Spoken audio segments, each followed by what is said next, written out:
जय जिजाऊ, जय शिवराय, जय शंभूराजे. नमस्कार मित्रांनो. मागच्या भागात आपण बघितले, सिद्धीच्या छावणीत एकच आवाज उठला, शिवाजी पळाला. सिद्धीने मसूदला सांगितले, शिवाजीचा पाठलाग कर, आणि मसूदने पाठलाग केला आणि पालखीला घेराव घातला. शिवाजीला पकडून छावणीत आणला. सिद्धीला फार आनंद झाला, पण काही क्षणापुरता. त्याला जेव्हा कळाले की खरा शिवाजी पळून गेला आणि हा शिवा काशीद आहे, त्याने शिवाच्या छातीत तलवार खुपसली. शिवाने राजांसाठी हसत हसत प्राण सोडले. आता बघूयात पुढे. राजे पळून गेल्याची खात्री होताच खानाच्या छावणीत पुन्हा गोंधळ उडाला. स्वतःचे कौतुक करून घेत बसलेला मसूद आपण आणलेला शिवाजी खोटा शिवाजी आहे हे कळताच हताश झाला. संतापाने त्याने पुन्हा फौज गोळा केली आणि मध्यरात्रीनंतर तो विशाळगडाच्या वाटेला लागला. सिद्धी जोहरला नक्की काहीच उमजत नव्हते. कदाचित खरा शिवाजी अजून गडावरच असेल अशी शंका घेऊन या गोंधळात विस्कळीत झालेला वेडा परत आवळून तो स्वतः गडाजवळच राहिला. विशाळगडाच्या वाटेवर कुठेतरी पहाट होत होती. राजांची पालखी दोडीनं पळविली जात होती. पालखीच्या पुढे मागे पळणारे वीर सारखी मागे पुढे नजर टाकीत होते. वादळ कमी झाले होते, पण पाऊस होताच. राजे पालखीच्या गोंड्याला धरून पालखीत बसले होते. ऊर फुटेपर्यंत माणसे सारखी पळत होती. पालखीची माणसे पळता पळता बदलत होती. पालखाच्या खालच्या चिखलातून पावलांचा अखंड नाद उमटत होता. आपल्यासाठी घेतले जाणारे कष्ट पाहून राजांचे डोळे बसल्या जागी भरून येत होते. विशाळगड अजून फार दूर होता. दिवस 1.5 प्रहर वर आला आणि मागून येत असलेल्या मसूदची बातमी घेऊन हेर धावत आला. रात्रभर पळून थकलेल्या त्या जीवांचा थकवा ती बातमी ऐकताच कुठल्या कुठे गेला. जीव पणाला लावून विशाळगडाचे अंतर कमी करण्यासाठी सारे धावू लागले. विशाळगड अजूनही फार लांब होता. सर्वस्व पणाला लावून पालखीने गजापूरची खिंड गाठली. खिंडीपासून गडाचे अंतर अजून 3 कोसांचे होते. शत्रू तर मागून येत असलेल्या दृष्टीपथात आला होता. 1,500 दळ घेऊन मसूद त्वेषाने चालून येत होता. गजापूरच्या घोडखिंडीजवळ राजे आले आणि त्यांना बातमी लागली, विशाळगडाला सुर्वे आणि जयवंत सिंग वेढात देऊन बसले आहेत. गडावर पोहोचता येत झाले तर सुर्व्यांचा वेढा फोडूनच वर जायला हवे होते. मागून मसूद येत होता. वेढा फोडायचा कोणी? राजांच्या बरोबर 600च्या आसपास पायदळ. भोई वगैरेंची संख्या धरली तरी 800च्या आतच माणूसबळ रात्रभर चिखला राडीतून 15 कोस धावलेले, छाती फुटेपर्यंत पळालेले. ही माणसे आता ताज्या दमाच्या सुर्व्यांची फळी फोडणार होती. संतापाने बेभान झालेल्या मसूदला टक्कर देणार होती. कधीही बधीर न होणारी राजांची विचारशक्ती सुन्न झाली. बाजी प्रभूंनी पालखी खाली ठेवण्याची आज्ञा केली. गजापूर खिंडीत पालखी खाली ठेवली गेली. राजे बाहेर आले. बाजी म्हणाले, महाराज, आता वेळ करू नका. निम्मी शिबंदी घेऊन तुम्ही पुढं व्हा. सुर्व्यांची फळी फोडून तुम्ही गड गाठा आणि बाजी तुम्ही. मी इथं उभा राहतो. केवढाही वेळ लागो, एका शत्रूला खिंड ओलांडून देत नाही. नाही बाजी, जीवाची बाजी लावून आम्हाला इथवर आणलत. आता जे होईल ते मिळून करू. राजे, बाजी म्हणाले, प्रत्येक क्षण मोलाचा आहे. कृपा करून तुम्ही पुढं जा. जीवाची बाजी लावून तुम्हाला इथं आणलं ते यासाठी नव्हे.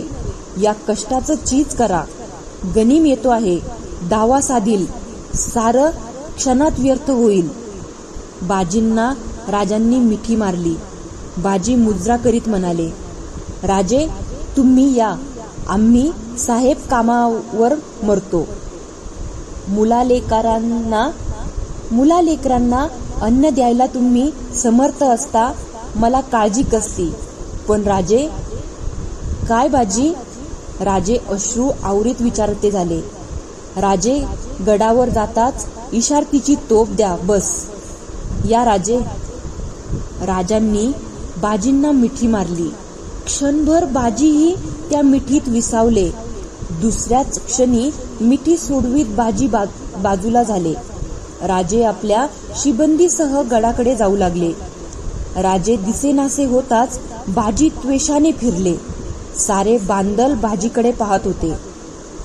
पाहता काय राजे, गडावर जाईपर्यंत एक गनिम या खिंडीतून जाता कामा नये. राजांना गडावर पोचवायची जबाबदारी आपली आहे. बोला हर हर महादेव. हर हर महादेवची एकच गर्जना उसळली. पायात त्राण आले. तलवारी उपसल्या गेल्या. बाजी प्रभू घोडखिंडीत उभे ठाकले. दिन दिन म्हणत मसूद चालून येत होता.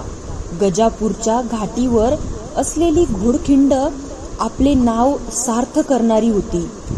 दोन्ही बाजूंना उंच दरड होती. मध्ये अरुंद खिंड वाटत होती. खिंड जवळजवळ 150 कदम लांब होती. मसूदचे सैन्य खिंडीपाशी आले आणि बाजी प्रभूंचे बांदल मावळे त्वेषाने तुटून पडले. एकच कापाकापी सुरू झाली. मसूदचे सैन्य हटले. बाजी प्रभूंचे आघाडीचे मावळे मागे हटले. पाठीमागचे पुढे सरकले. थोड्या थोड्या अवधीने मसूदचे सैन्य हल्ला करीत होते. बाजीचे सैन्य प्रतिकार करीत होते. यात प्रहर उलटला. राजे आपल्या 300 मावळ्यांसह गडाकडे धावत होते. गड नजरेत आला होता. तोच सुरव्यांच्या वेढ्याला खबर मिळाली. खुद्द शिवाजीराजे चालून येतायत. सूर्यराव राजांवर चाल करून आला. राजांच्या लोकांनी पराक्रमाची शर्त केली. राजांच्या सकट सारे लढत होते. हळूहळू सुरव्यांचा विरोध कमी होऊ लागला. त्यांचे सैन्य हटू लागले. हीच संधी घेऊन हर हर महादेवची गर्जना गडापर्यंत पोहोचली. सूर्यरावाचा वेढा कापून राजे आपल्या जखमी मावळ्यांसह विशाल सैल्याकडे धावू लागले. गडावरचा भगवा झेंडा फडकत होता. क्षणाक्षणाला किल्ला जवळ येत होता. प्रत्येक मावळ्याला आयुष्याचे सार्थक झाल्यासारखे वाटत होते. राजे सुटले होते, पण बाजी पुरे अडकले होते. बाजींची 300ची फौज आता निम्मीही राहिली नव्हती. ज्याला जखम नाही असा मावळा दिसत नव्हता.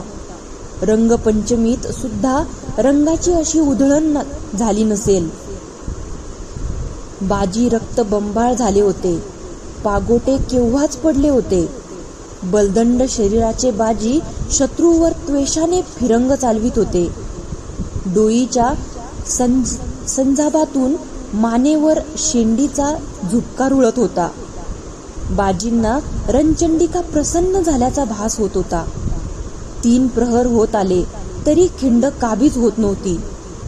दरड चढण्याचा प्रयत्न केला तरी त्यात यश येत नव्हते. मसूद संतापला होता, पण त्याचे काही चालत नव्हते. लढाईचे असे रूप त्याने आजवर पाहिले नव्हते. आत्तापर्यंत खिंडीवर तुटून पडणारे लोक खिंडीजवळ येताच बचावाचे धोरण धरीत दबत पुढे सरकत होते. बाजींनी आता विटा हाती घेतला होता. खिंडीपासून काही अंतरावर विटा गनिमाचा वेध अचूक घेत होता. खिंडीच्या दारात अजिंक्य आत्म्यांचे कडे उभे ठाकल्याचा भास होत होता. मसूदने बंदूक आणायला फरमावले. बंदूक आणली गेली. नेमबाजाने नेम धरला आणि बार झाला.